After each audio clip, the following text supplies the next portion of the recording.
Bon, je vais peut-être me prendre des rafales en racontant cette histoire, mais c'est pas grave. J'assume toutes mes erreurs. Dans l'épisode précédent, je vous ai dit que mes ex m'ont souvent reproché d'être, je cite, trop gentil. Ma gentillesse, et disons-le franchement, ma naïveté, m'ont parfois mené de droit dans le mur. Je ne dirais pas que j'ai fondamentalement changé, mais une chose est sûre, mon arrivée à Paris, la capitale, m'a ouvert les yeux sur le monde et sur le cœur des gens. Maman nous répète toujours qu'on ne sait jamais ce qui se cache dans le cœur des autres, et elle a raison. Ce qui te semble logique est illogique pour Pierre. Ce qui est immoral pour toi ne l'est pas pour Paul. Ce qui est mal à tes yeux n'est qu'un moyen comme un autre d'arriver à ses fins pour Jacques. Bref, le monde tourne selon des règles bien différentes de celles qu'on voudrait lui prêter. Certains sont prêts à tout pour assouvir leur intérêt personnel. Et ça, c'est un principe que j'ai trop souvent appris à mes dépens. Épisode 18. Histoire d'amour et d'oseille.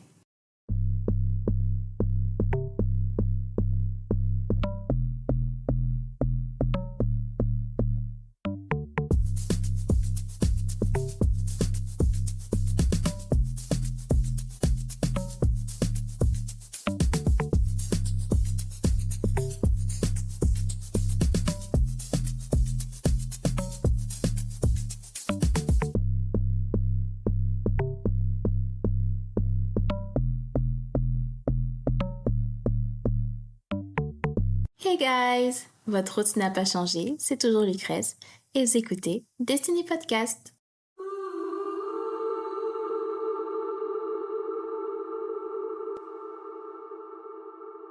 Ah, Paris, Paris, Paris.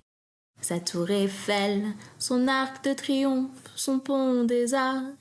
Paris la belle, ville des amoureux et des arnaqueurs. Aussi bien cœur, Q-U-E-U-R-S, que cœur, C-O-E-U-R-S. Quand je suis arrivée à la capitale, j'étais surexcitée. J'avais l'impression de toucher du bout des doigts la réalisation de mes rêves à l'époque. Je suis née à Montreuil, mais j'ai grandi à Grenoble. Alors vivre à Paris, c'était pour moi le but ultime. Et puis, j'avais besoin de renouveau. Ça faisait plusieurs mois que Max et moi nous avions rompu.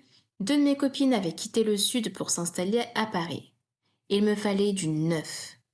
Et mon arrivée à Paris était ce neuf, un nouveau chapitre. J'arrivais pour bosser dans le domaine de mes rêves, sur un show tellement iconique qu'on pourrait l'inscrire au patrimoine culturel médiatique français. J'étais entourée de mes amis. Pendant plusieurs mois, j'aurais pu chanter La vie est belle. Mais pour ceux qui connaissent les réalités de la vie parisienne, vous savez que rien n'est jamais tout rose. À l'approche de la fin de mon contrat aux Amours, l'émission pour laquelle je travaillais, impossible de décrocher un autre job en télé.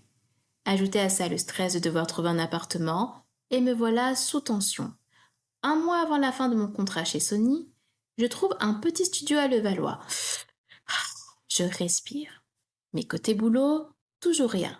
Zéro. Nada. El desierto. Pas le choix. Je postule au McDo à côté de chez moi. J'y avais déjà bossé pendant mes études de droit à Grenoble, alors même si ça ne m'enchantait pas, ça ne me dérangeait pas non plus d'y retourner. Et heureusement, dans les deux McDo où j'ai bossé, l'ambiance a toujours été cool.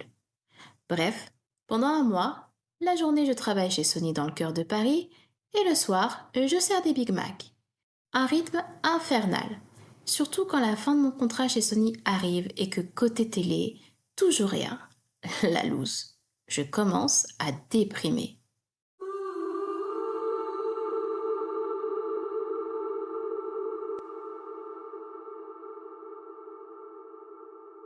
C'est justement pendant cette période que se déroule l'anecdote que je m'apprête à partager avec vous. À la fin de mon contrat chez Sony, je passe en full-time chez McDo, tout en cherchant désespérément un nouveau job. Rien ne bouge côté pro. Je suis dans une phase de doute et émotionnellement fragile. Et comme une évidence ou une erreur de jugement, allez savoir, je me dis « Et si je cherchais l'amour ?»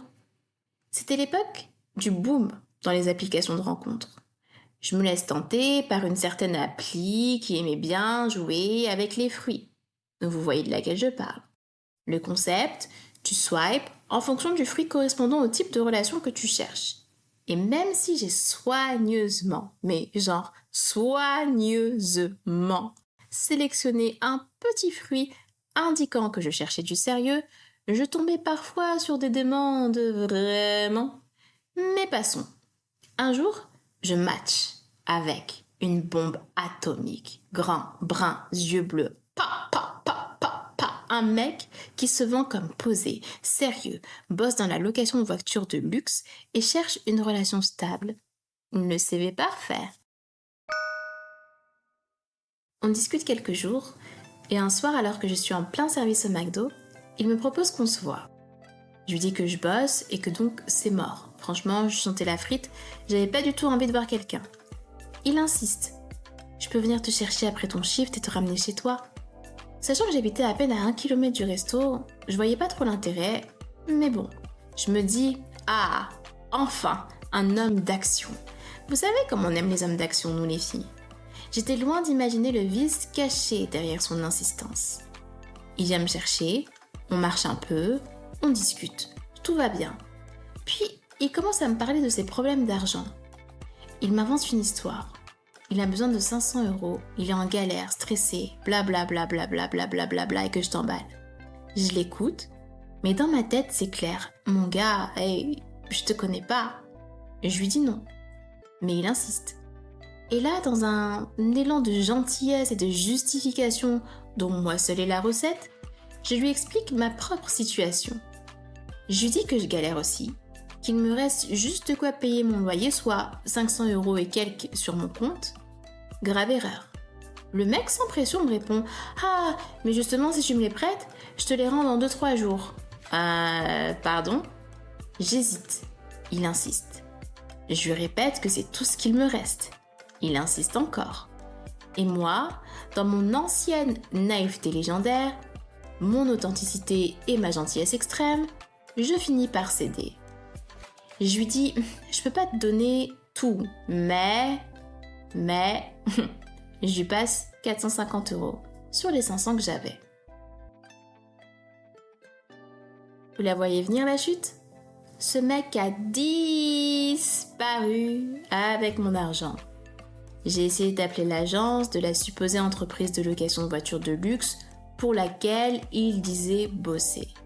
Il m'avait même montré le site internet. Là encore, vous voyez la chute. Ça m'a mis dans une galère pas possible. Je n'ai pas pu payer mon loyer à temps et mon propriétaire de l'époque, autant vous dire que lui, il blaguait pas avec ça. Il m'appelait tous les jours me réclamant son dû jusqu'à me menacer. J'ai fini par payer tant bien que mal. Mais malgré ça, quelques semaines plus tard, j'avais la joie de trouver dans ma boîte aux lettres une lettre d'expulsion. Mon Dieu. Et pourtant, une partie de moi n'y croyait pas dès le départ. L'histoire de ce mec était bancale, mais mon côté trop empathique a pris le dessus sur ma raison. Je me suis dit, et si c'était vrai ? Et s'il avait vraiment des problèmes ? Et que moi je refusais de l'aider ? Parce que dans ma tête, ça me paraît impensable d'utiliser un pauvre mec rencontré comme ça sur une appli de rencontre juste pour lui soutirer des sous. C'est immoral, c'est mal. Et pour moi, ça devrait même être la logique humaine. Mais la réalité du monde, c'est que les hommes, avec un grand H, sont prêts à tout pour de l'argent. Du coup, la leçon du jour, elle ne vient pas que de moi. C'est un bon mix entre les conseils de la Bible et celui de ma maman. Leçon numéro 19. Tout le monde n'a pas ton cœur. Sois toi-même, mais prends garde. Hey, c'était Lucrèce. Merci d'avoir écouté Destiny Podcast.